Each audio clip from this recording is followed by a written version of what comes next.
On the latest in the Russia-Ukraine war, we're talking with Stefan Jovanovic, Vice President of the Center for International Relations and Sustainable Development, coming to us live from Belgrade. Welcome, Stefan. Thank you for joining us. First off, there have been major Russian missile strikes on Ukraine's energy infrastructure, the last one coming on Christmas. What does that bring not only for Ukraine, but also neighboring countries sharing the same power network? Yeah, thank you very much indeed for having me and allow me at the very beginning to express my deepest condolences to Azerbaijan and to Azerbaijani people for this tragic event that had happened yesterday. So basically, this is what is happening in the Ukrainian war, and what we can see actually this expansion through the region is very worrying, because in the last couple of weeks we are witnessing expansion of war and the using of missiles that are targeting also the Russian territory. So this is very worrying, not only for this war between Ukraine and Russia, but also, I would say, for the whole region. As you've mentioned, we have seen an expansion of the war. We've seen also attacks on Grozny. What would you say that could bring to the region of the Caucasus and its stability?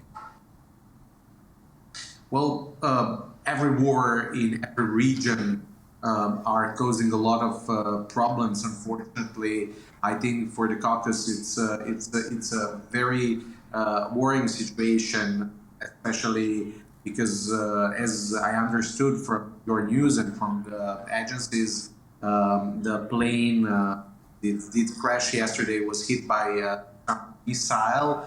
I think that everybody in the region, and when you talk about the Caucasus, I would say everybody in Europe as well should be very worried for this expansion of the war in the last couple of days. Fortunately, I would like just to remind you that a couple of days ago or weeks ago, Hungarian Prime Minister Viktor Orban have called the European Union to push Ukrainian and Russians to have a ceasefire during the Christmas time, during the New Year. Just few days of peace, just few days of not hitting and shutting guns on each other. Unfortunately, there was no interest, I would say, in European Union to support such initiatives. So today we are witnessing very tragic events, not only in the Russia, Ukraine, but all across the region.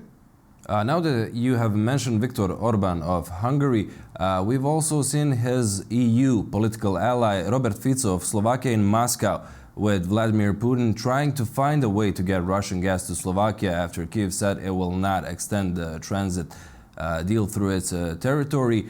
What do you say? What do these outliers in the EU mean for Brussels' support for Ukraine?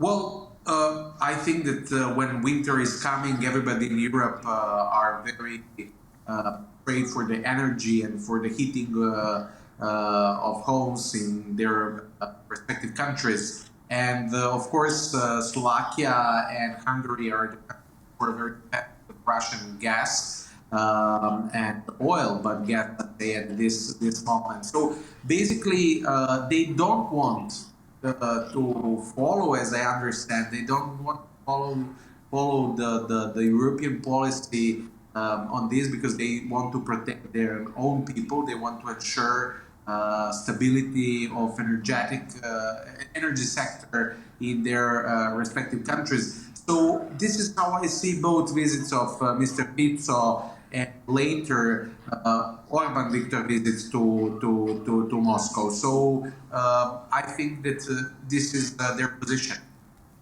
Now that we have touched upon the energy sector, what do you think that Kyiv's decision not to extend the transit deal with Gazprom will mean, not only for the European energy market, but for the global one? Are there going to have to be some substitutes? I don't think that it's a sustainable decision by Kiev. I expect in the next couple of days to see more pressure from at least those two countries, Hungary and Slovakia, towards European Union to pressure Kiev to allow them to have a stable gas supply chain. Well, speaking of pressure, Donald Trump will be back in the White House in less than a month. He said multiple times he'll end the war in 24 hours. Do you think he'll try to maybe pressure Ukraine for some territorial concessions in exchange for him mediating peace talks? I will think that it will take more than a 24 hours, definitely, to solve this war, which lasts for a couple of years. So it's very very difficult to find a sustainable solution for the situation. We will see what will be their proposal, how to end this war. I don't expect that there will be an easy solutions for them. Before I said to your program, I think that my country, Belgrade, can be very good mediator for these peace talks, and I think that Belgrade is a good place to reach a deal between Ukraine and Russia, because Serbia is now having a good relationship with Ukraine, with Kiev, but also is the only European country that did not impose sanctions on Russia. So Belgrade can be a very good place for these peace talks.